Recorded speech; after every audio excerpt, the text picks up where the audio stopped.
사랑하는 성도 여러분, 날씨가 매섭습니다. 손도 시리고 발도 동동 구를 수밖에 없는 추위가 있습니다. 사방이 미끄럽고 또 많은 백성들 마음도 사실 추위 못지않게 얼어붙었습니다. 그래서 우리 모두에게 위로자가 필요하고 또 우리들이 연말을 보내면서 붙들어야 될 또 마음의 털을 생각합니다. 여러분 지금 마음속에도 왠지 모르게 불안이 있을 수 있고 또 어디다 눈을 둬야 될지, 누구를 찾아가야 될지, 어떻게 하면 이 일을 해결해야 될지 막막하신 분들 대부분이라고 생각합니다.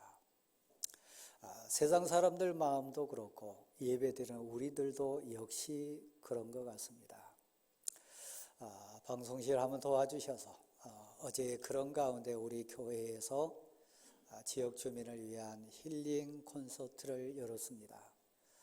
그리고 귀한 연주자들 또 동참 많은 분들에게 또 마음속에 위로가 됐으면 좋겠다, 힘이 됐으면 좋겠다, 그렇게 우리가 행사를 진행했습니다.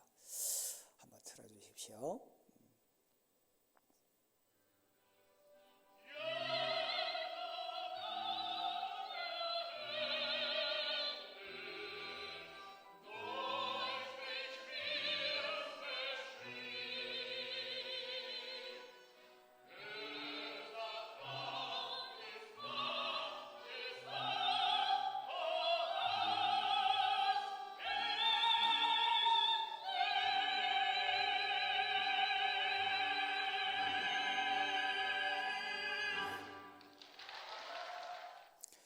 무슨 내용인지는 모르겠죠.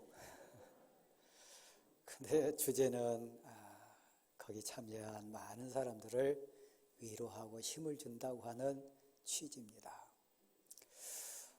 저 옆에 앉아 계셨던 분도 나가시면서 제게 이런 말을 하셨어요.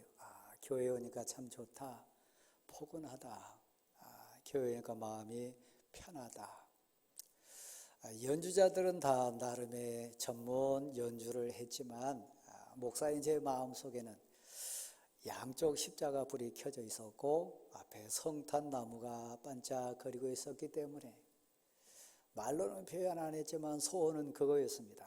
여기에 오신 분들이, 특별히 하나님을 아직 만나지 못하신 분들이 위로받았으면 좋겠다, 힘을 얻었으면 좋겠다, 그런 속에 진행을 했습니다. 대왕교회 성도 여러분, 저는 또 전도사로 사역하는 사위로부터 급하게 전화를 받았습니다. 이럴 때는 어떻게 해야 됩니까? 신호등을 건너던 27살짜리 교회 청년이 그 자리에서 하나님 부름을 받았습니다. 제 담당 자매인데 이럴 때는 어떻게 처리를 해야 됩니까? 첫 번째 묻는 건 그거였습니다. 혹시 부모님은 교회 다니시냐? 권사님의 어머니시고 사실은 어제 결혼을 약속한 남자친구가 7급 공무원에 합격을 해가지고 너무 좋아서 기뻐했던 자매인데 오늘 그냥 그 자리에서 하나님 부름을 받았습니다. 몇 가지 조언을 한 다음에 제가 제 사위에게 고백시켰습니다. 이것이 인생이지 않겠는가? 그러니까 순간마다, 날마다 감사하고 살고 그냥 은혜로 살자, 그렇게 얘기했습니다. 우리는 잘 될 때도 교만해서 미끄러질 수 있습니다. 대부분 사람이 그렇습니다. 그래서 이 대림절기가 우리에게 꼭 필요합니다. 하나님 말씀 앞에서 내 인생의 주인 되신 하나님 앞에 나를 세우고 천천히 믿음의 거울을 통해서 나를 보는 겁니다. 근데 더 아프고 눈물 난 상황 있지 않습니까? 미끄러졌을 때, 실패했을 때 말로 표현할 수 없는 고난의 바람이 불어왔을 때 사람들은 더 많이 흔들립니다. 오늘 본문의 배경이 그렇습니다. 이스라엘이 양쪽으로 지금 나눠져 있습니다. 북쪽을 이스라엘이라, 사마리아가 서울입니다. 남쪽을 유다라, 예루살렘이 서울입니다. 두 나라 관계가 온전치 않아서 나눠졌겠지요. 근데 그 위에 한참 힘을 자랑하는, 여러분이 잘 아시는 나만 장군이 대장수로 있는 아람이라고 하는 나라가 있습니다. 지금 르손이라고 하는 왕이 권력을 잡고 한참 나라를 막 이렇게 불리듯 이는 그런 강대국이 된 나라가 아람입니다. 그러니까 북쪽의 이스라엘과 바로 위에 있는 이 아람 나라는 평상시에는 사이가 적대국 관계입니다. 네, 큰 역사의 태풍이 불어왔어요. 그게 뭐냐면 그 위쪽에 있는 아시리아라고 하는, 성경 표현은 아수르입니다만은 이 아수르가 신흥 강대국이 돼가지고 주변 모든 나라들이 지금 바람 부는 앞에 있는 숲처럼 지금 흔들리고 있습니다. 자연스럽게 중심의 흐름은 뭐냐면 어떻게 하면 저 아시리아를 대적할 수 있냐, 우리가 저 아수르 앞에 어떻게 하면 살아남을 수 있냐. 그래서 이전에는 원수 관계였던 북이스라엘과 아람 두 나라가 연합군이 돼가지고 우리 아수르를 맞서보자, 그래야 우리 함께 산다. 거기다가 남쪽에 있는 유다 왕 아하스에게까지 손을 내밀었습니다. 너희 유다 나라도 우리와 함께 하자. 그래야 저 아수르를 이길 수 있다. 그래서 어느 날 이 유다 왕 아하스가 저 아람 나라 수도인 다메섹에 갔습니다. 오늘날 다마스커스라고 하는 도시인데 가보니까 너무 부러운 게 있었어요. 마음을 뺏길 만한 엄청난 상황을 맞닥뜨렸습니다. 가기 전에도 궁금했지 않겠어요? 어떻게 하면 저 아람이란 나라가 부자가 됐는지 알고 싶다. 지금 강대국으로 있어서 우리도 북쪽 이스라엘도 꼼짝없이 저 아람에게 지금 짓눌려 사는데 그 비결이 뭘까? 어떻게 해서 부강한 나라가 됐을까? 근데 그 두 눈을 유혹하고 사로잡은 게 있었어요. 그게 뭐냐면 바알 신상이 크게 서 있었습니다. 바알 신을 섬기는 거요. 그래서 마음에 깨달음이 있었습니다. 이거구나. 이 아람이 부자가 되고 아람 사람들이 잘 사는 비결이 이 바알 신을 섬기는 거구나. 처럼 다시 보실랍니까? 아하스는 남쪽 유다의 임금입니다. 그러니까 상대적으로 이스라엘이 두 쪽으로 나눠져 가지고 북쪽을 이스라엘이라 하고 남쪽을 유다라고 했을 때 그래도 남쪽 사람들 그래도 마음 한켠에는 하나님을 믿기 원하고 두려워하는 신앙 공동체가 그래도 유다입니다. 그 유다의 왕이 아하스입니다. 열왕기하 16장이나 역대하 26장 장면을 보면 이 아하스 족보에 대한 배경이 나오고 그 아버지에 대해서, 할아버지에 대한 이야기가 쭉 나옵니다. 할아버지는 우시야 왕입니다. 혹시 여러분이 아시듯이 그는 하나님을 멸시했어요. 하나님께 드려진 제사를 무시했어요. 세워진 제사장들이나 하나님의 일꾼들을 하대했어요. 그리고 자신이 제단에 가서 예물을 드리려고 하기도 하고 향불을 피우려고 하다가 하나님이 쳐서 그 이마에 나병이 들어가지고 평생 남은 생애를 나병으로 앓다가 죽은 사람이 우시야 왕입니다. 이 아하스 왕의 할아버지입니다. 아하스는 20살 때 왕이 된 사람입니다. 16년 동안 유다의 왕으로 있었습니다. 그러니까 어렸을 때 자기 할아버지가 이마에 나병이 걸려가지고 울부짖고 쫓겨나서 저 비참하게 은폐된 곳에 괴로움 당한 것 손자 입장에서 누구보다 잘 알았습니다. 할아버지가 뭐 하다가 나병이 걸렸다고요? 하나님 성전에서 하나님을 멸시하다가 하나님께 드리는 제사를 무시하다가 그 이마에 나병이 걸려가지고 쫓겨난 것 누구보다 잘 아는 사람이 손자 아하스였습니다. 아프다고 모든 사람이 은혜로 나오는가요?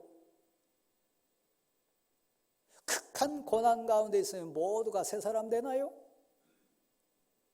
할아버지의 눈물을 보고 아버지의 실패를 보는 모든 손자들이 은혜로 걸어가나요? 아니요. 여기 2대 3대 신앙생활 하신 분들 믿음의 아름다운 전통 다 까먹어버린 분들 계세요. 새벽기도는 물론이고 공예배는 물론이고 거룩하게 하나님의 것을 구별하는 예물 드린 것도 다 까먹은 사람들 많아요. 할아버지의 실패를 보고 아버지의 인생의 고난을 보면서도 아하스 왕처럼 하나님을 버리는 자들 우리 중에 많이 있어요. 저도 마찬가지고요. 아버지 요담 왕도 실패했습니다. 그러니까 하나님이 이 아하스 왕을 보고 아하스 왕이 다스린 이스라엘 백성들을 너무 사랑하셔서 어찌하든지 그들을 다시 은혜 앞으로 하나님의 사랑 앞으로 돌아오기를 소원하셨던 꿈이 하나님께 있었어요. 당신을 부르시고 여러분 자녀를 애절하게 부르시는 하나님의 부르심이요. 이 대림절기에 우리를 부르시는 하나님의 애절한 손짓이요. 근데 아하스는 걷길로 가도 한참 걷길로 가잖아요. 그 다메섹에 가가지고 보고 온다는 것이 우상을 섬기는 게 얼마나 어리석냐. 저 우상 신상 앞에 엎드려 있는 인생들 보니까 얼마나 불쌍하냐. 은혜라 나는 복 받아가지고 하나님께 예배드린 인생 됐다. 저 거짓이 아니라 전능하시고 사랑 많으신 하나님 앞에 내가 엎드린 인생 됐다. 와 감사라. 이래야 정상인데 어떻게 됐다고요?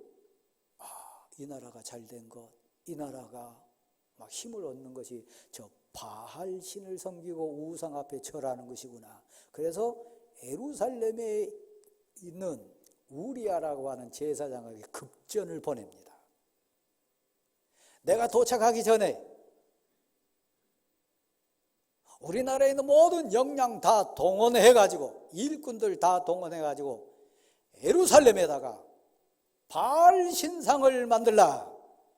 내가 예루살렘에 귀국하기 전에 그 모든 제단을 쌓으라. 그래서 내가 도착하자마자 그 바알 신상에 절할 수 있도록 준비하라. 그러니까 덜 떨어지기는 마찬가지잖아요.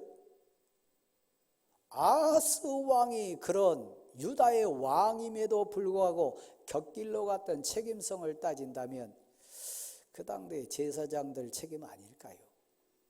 그 제사장들의 영적인 상태 아닐까요? 그래서 온 세상이 뒤죽박죽이 됐어요.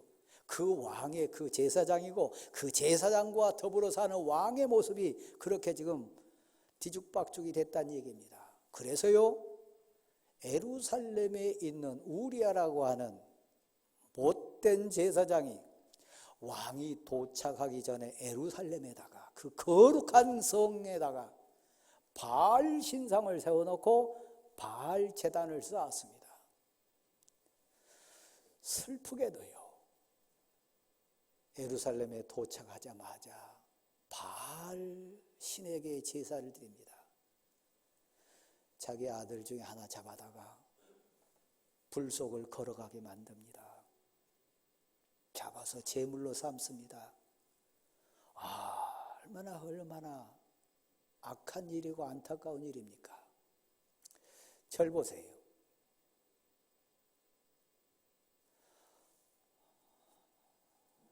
대원교회 성도 여러분, 세상 물질 가치는 순간입니다. 제 사이에 급한 전화를 제가 설교 초반에 얘기했습니다. 이게 우리 인생이요. 신앙 안에 있다고 해서 고난 안 옵니까? 권사 딸이면 어려움 없습니까? 고난은 와요. 환난은 와요. 바람 불어요. 맹렬한 추위가 와요. 그런데 고난이 문제가 아니고요. 그 고난을 이기는 거예요. 환난이 문제가 아니고 환난을 넘는 거예요. 눈물의 골짜기가 있을 때 비록 사망의 음침한 골짜기를 내가 지금 울면서 걸어간다 할지라도 이 고백이요. 내가 사망의 음침한 골짜기를 다닐지라도 해를 두려워하지 않을 것은 주께서 나와 함께 하심이라. 주의 지팡이와 막대기가 나를 안위하시나이다. 이 고백으로 이겨내는 거예요. 그래서 아하스는 사실 죽어 마땅한 인생입니다. 자기만 죽는 게 아니고 백성을 죽게 만들었으니까요. 더 본질적으로 가면 그 예루살렘의 제사장으로 있는 이 우리야, 우리로 말하면 죽이고 또 죽이고 죽여야 될 대상이 그 거짓 제사장입니다. 여러분은 가정 앞에, 사랑하는 자녀 앞에, 믿음의 후대 앞에 사명자입니다. 혹시 여러분이 기회가 되시고 좀 마음이 여력되시면 저는 지난 주간에 그 설교를 다시 한번 보면서 제 자신이 많이 은혜를 체험했고, 맞습니다. 하나님, 이 고백으로 살겠습니다. 제가 항암 치료받고 수술하고 3개월 여러분 곁을 떠났다가 다시 강단에 섰던 첫 번째 설교가 2020년 10월 첫째 주 설교입니다. 한번 참조해 봤으면 좋겠습니다. 온 세상이, 제사장도 왕도 백성도 바람 앞에 흔들리는 숲이 지금 흔들리듯이 갈팡질팡하고 있습니다. 중심을 잡지 못합니다. 그래서 하늘의 하나님이 하늘 보좌에서 이 민족을 보니까 너무 불쌍했어요. 한심했어요.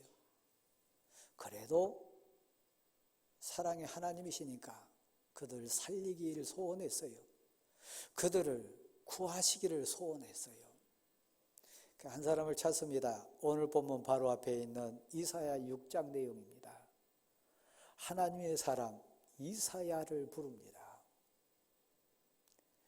애절하고 간절한 소원으로 찾으시다가 이사야 찾아와서 고백시킨 내용입니다.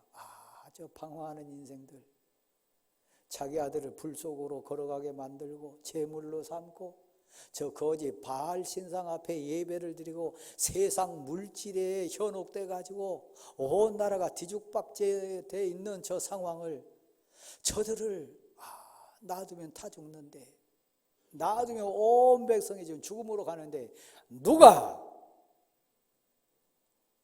우리를 위하여 갈고 우리가 누구를 보내야만 저들을 구할 수 있을까? 누가 이 사명 감당할 수 있을까? 그래서 이사야를 불렀다는 얘기입니다. 그래서 오늘 말씀 앞에 있는 여러분을 이 시대, 이 시점에 예배당에 오게 하셨다는 얘기입니다. 근데 문제가 있어요. 여러분 모습이요, 제 모습이요. 자, 저를 다시 한번 보실래요? 제가 지금 가운을 입고 있습니다만 여러분은 제 속을 몰라요. 겉만 봐요. 이사야도 그랬어요. 하나님이 나타나시고 하나님의 말씀에 거울이 그를 비추니까 6장에는 이렇게 시작합니다. 내가 죽게 되었도다. 망하게 되었도다. 하나님 말씀 거울 앞에 내가 서보니 내 입이 부정한 입술이요. 너무 부정해서 너무 추하고 더러워서 그러니까 죄로 뒤범벅이 됐다는 거지요. 입만 그렇겠습니까? 손은 어떻고 발은 어떻고 머리 생각은 어떻고 그 마음속의 생각은 어땠을까요? 나 죽게 되었도다. 꼼짝없이 죽게 되었도다. 말씀의 거울에 비춰보니까 자기 자신이 보인 거예요. 그 거울을 가지고 주위에 있는 그 앞에 있는 백성들을 싹 비춰보니까 나만 그런 것이 아니고 이 백성들 입술이 부정하도다. 이 백성들이 꼼짝없이 죽게 되었도다. 내가 망하게 되었도다. 저를 받아해 주실랍니까? 고백으로 받아해 주셨으면 좋겠습니다. 내 입술이 부정합니다. 여러분 고백이 돼야 돼요. 그럴듯하게 보였는데 말씀 앞에 서니까 보시고 아시고 정확하신 하나님 앞에 서니까 내 입술이 진짜 부정합니다. 내 옆에 있는 백성들 입술도 너무 부정합니다. 냄새납니다. 살아남을 자 아무도 없습니다. 탄식해요. 통곡해요. 이 대림절에 진정 여러분이 하나님 만나보세요. 뒹굴어야 돼요. 통곡하셔야 돼요. 여러분이 이제 여러분이 알아요. 적어도 하나님 앞에 서서 보면 정확하게 보여요. 말씀 거울 앞에 여러분을 내놓으면 정말 얼굴 들 수 없는 부끄러움이 저에게나 우리 모두에게 있어요. 그래서 나 죽게 됐도다. 망하게 되었도다. 여지없는 나 지옥 인생 되었도다. 네, 여러분 하나님이 부르심은 하나님이 찾아오심은 그 본 마음은 죽이기 위해서 오신 것 아니에요. 우리를 살리시기 위해서요. 용서해 주시기 위해서요. 그래서 방법을 가르쳐 줍니다. 하나님이 하십니다. 성전 제단에 핀 숯불이 보였습니다. 말씀에 불이고 생명에 불이고 성령에 불이고 은혜에 불이고 회복의 불이었습니다. 숯불이요. 부저 숟가락으로 그 숯불을 가지고 와서 이사야의 입에 댑니다. 지지는 겁니다. 태우는 겁니다. 오늘 예배를 통해 여러분에게 이 역사가 있기를 소원합니다. 내 입을 지져주소서. 내 추한 죄를 태워주소서. 이 대림절기에 날 용서하소서. 숯불을 가지고 와서 그 입을 지집니다. 그리고 선포하십니다. 받아주실래요? 이제 너는 정하게 되었도다. 믿음으로 고백하십시오. 다시 한번 받아주실래요? 나는 용서받았습니다. 여러분 노력 말고요. 고백으로요. 이사야가 용서받습니다. 정결하게 됐습니다. 이사야가 회복됐습니다. 그리고 고백으로 다시 거울 앞에 섰을 때 하늘로부터 음성이 들립니다. 우리가 누구를 보내며 누가 저 백성들을 구하러 갈 수 있을까? 회복된 이사야, 신앙 고백으로 다시 일어선 이사야가 고백합니다. 다시 한번 받아주실래요? 내가 여기 있습니다. 가슴으로 한번 다시 한번 얘기해 주세요. 내가 가겠습니다. 그래서 오늘 본문에 이사야가 있습니다. 그래서 미치광이 된 자기 아들을 불 속으로 지나가게 하고 죽게 만든 아하스라고 하는 정신 나간 임금 앞에 생명을 걸고 이사야가 서 있습니다.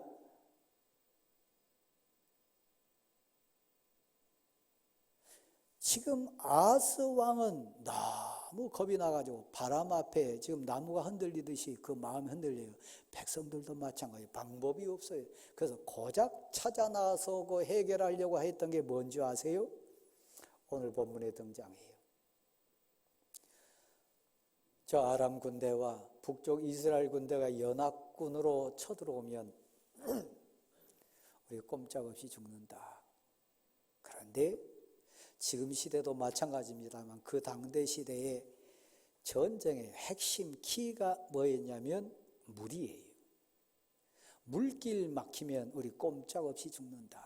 그러니까 저들이 쳐들어와도 우리 성 안으로 물길이 제대로 들어올 수 있을까? 윗셈에 가가지고 물길을 지금 살피고 있습니다.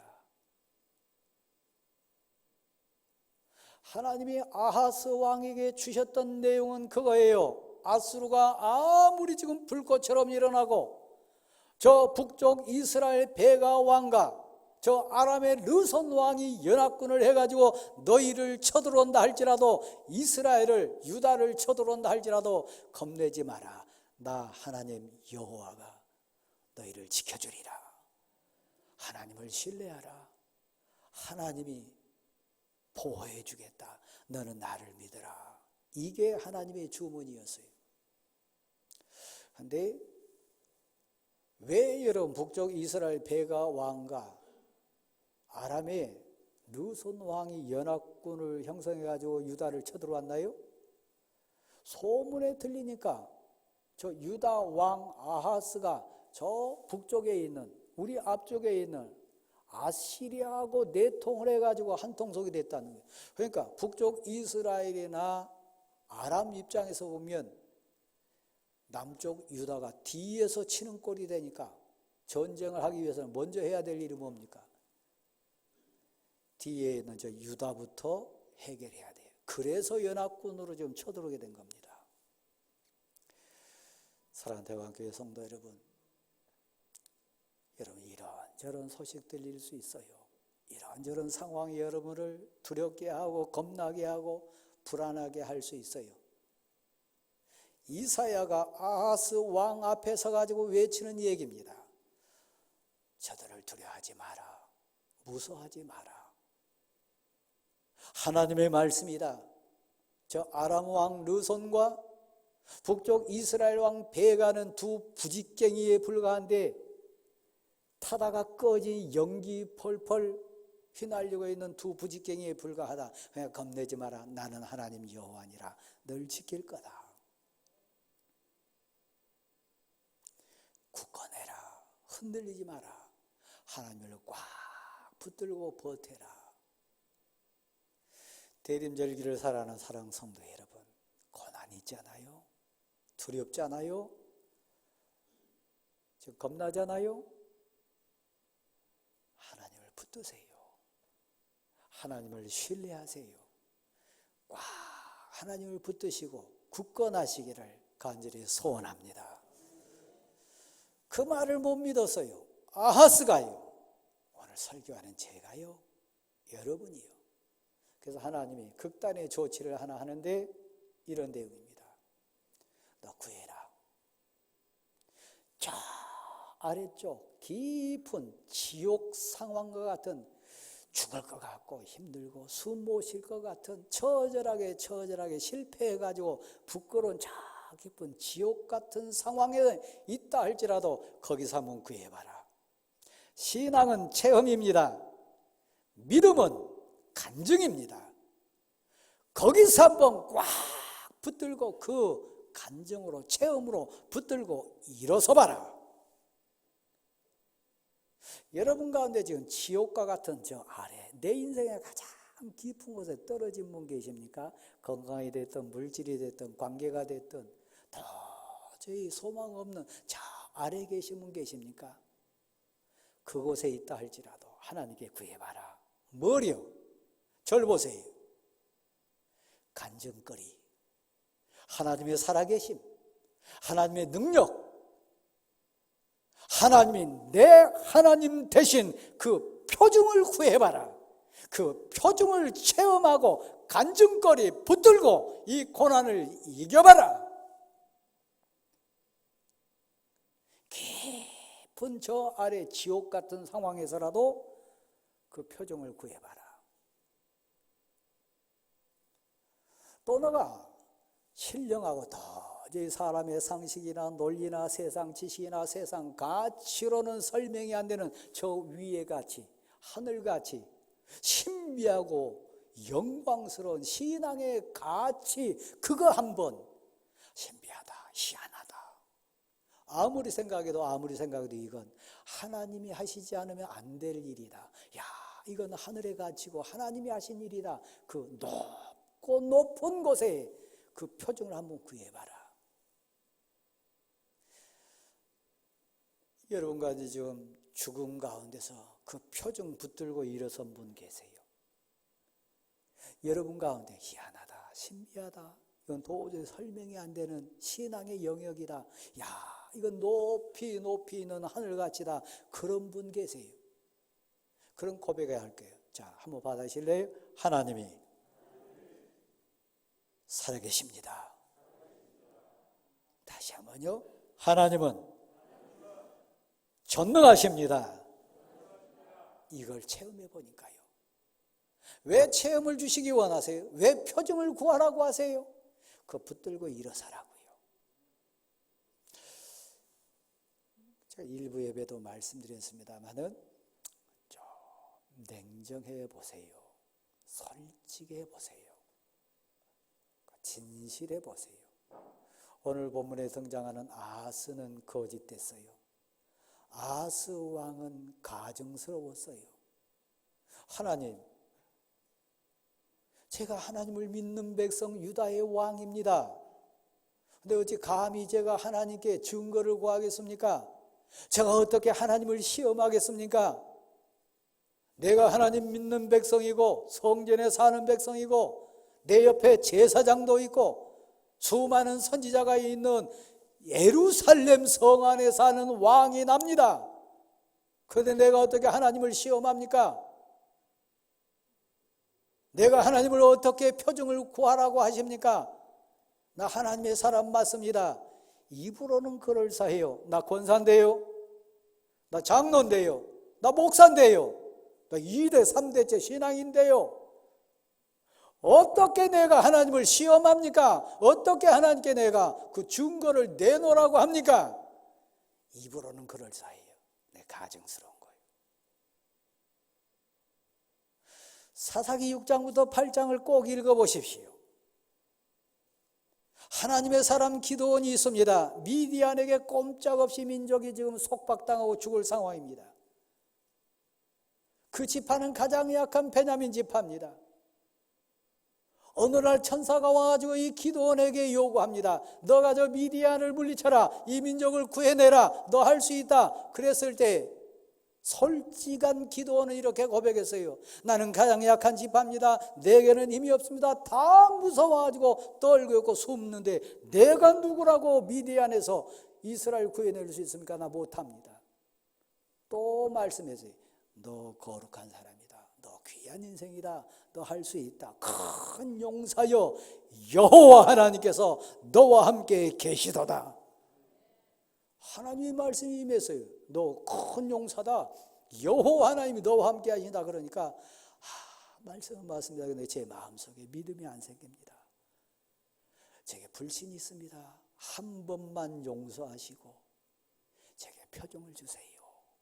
제게 증거를 주세요. 그러면 저 생명 내놓겠습니다. 표정을 주세요. 본문에 나오는 아스하고는 다릅니다. 소뭉치를 들고 하나님께 나가서 울부짖으면서 구합니다. 하나님, 저 믿음 없음을 용서하소서.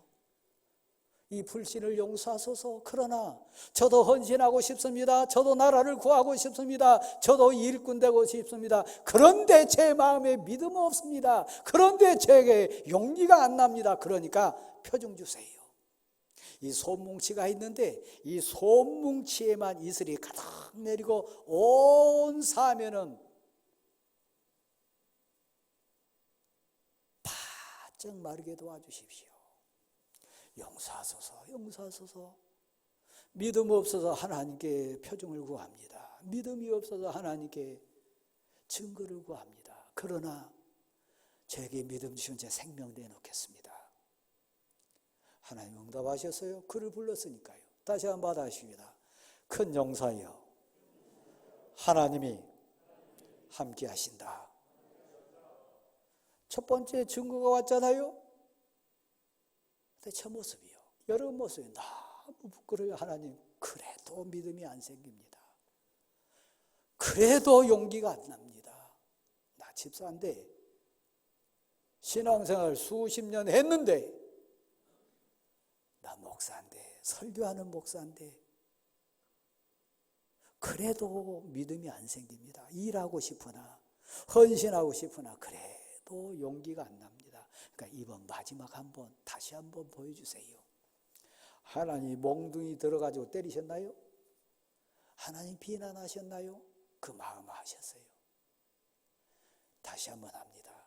솜뭉치 또 들고 가지고 구하면 하나님, 이번에는 반대입니다. 요 솜뭉치만 바싹 마르고 사방 땅에는 이슬이 가득 내리게 도와주십시오. 그러면 제가 생명 내놓겠습니다.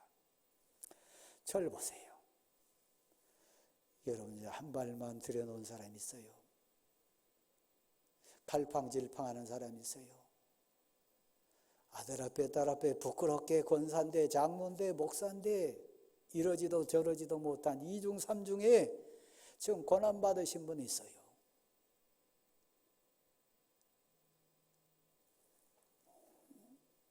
여러분 손에 솜뭉치 있습니까?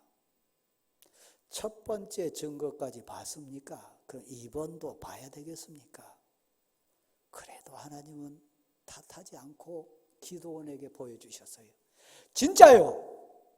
논리도 합리성도 세상 가치도 세상 모든 과학 지식도 세상의 모든 상황도 뛰어넘는 오직 위대하신 하나님만이 할 수 있는 큰 용사여, 여호와께서 너와 함께 하신다고 하는 그 증거. 그래서 어떻게 해요? 새벽에 일어나 보니까요, 솜뭉치는 바싹 말라있고 온 땅은 이슬이 가득했어요. 집사님, 하나님은 영원하신 분 아닙니까? 기도원의 하나님만 됩니까? 그때 하나님이시고 지금 하나님 아니신가요? 기도원을 세우시고 부르신 하나님만 되고 오늘 대광교회 삶 현장에는 그 하나님 아니신가요? 그 하나님 맞아요. 그래서 기도원이 생명 내놓습니다. 이제 미디안도 무섭지 않고요, 그 누구도 겁나지 않습니다. 그 어떤 사람도 두렵지 않습니다. 이 고백이 여러분에게 있기를 간절히 소원합니다. 근데 부끄러운 아수는요, 그 기도원이 아니어서요, 가증스러웠어요. 이미 아수르를 의지하고자 하는 마음이 가득했고 아수르를 찾는 마음이 가득했던 그는 하나님을 이미 버렸어요. 그래서 어떻게 해요? 거룩한 척, 겸손한 척, 어떻게 제가 하나님께 증거를 구합니까? 그래서 하나님이 증거를 주십니다. 친히 증거를 주십니다. 보라, 처녀가 잉태하여 아들을 낳을 것이다. 그 이름을 임마누엘이라 하라. 이건 높은 데 있는 가치입니다. 어떻게 남자를 가까이 하지 않고 아이를 낳을 수 있습니까? 생리학적으로, 과학적으로, 논리적으로 모든 걸 초월한 위대한 하나님의 친히 주신 증거입니다. 그분이 예수 그리스도십니다. 아스와 같이 갈팡질팡하고 믿음 없고 하나님을 신뢰하지 못한 나를 위하여, 우리를 위하여 하나님이 친히 주신 증거가 뭐라고요? 보라, 처녀가 잉태하여 아들을 낳을 것이고 그 이름을 뭐라고요? 임마엘 뜻이 뭡니까? 받아십시다. 하나님이 함께 하신다. 이 사실을 믿으십시오. 하나님이 여러분과 함께 하십니다. 하나님이 여러분과 동행하십니다. 이것은 대림절에 우리에게 주신 친히 주신 증거입니다.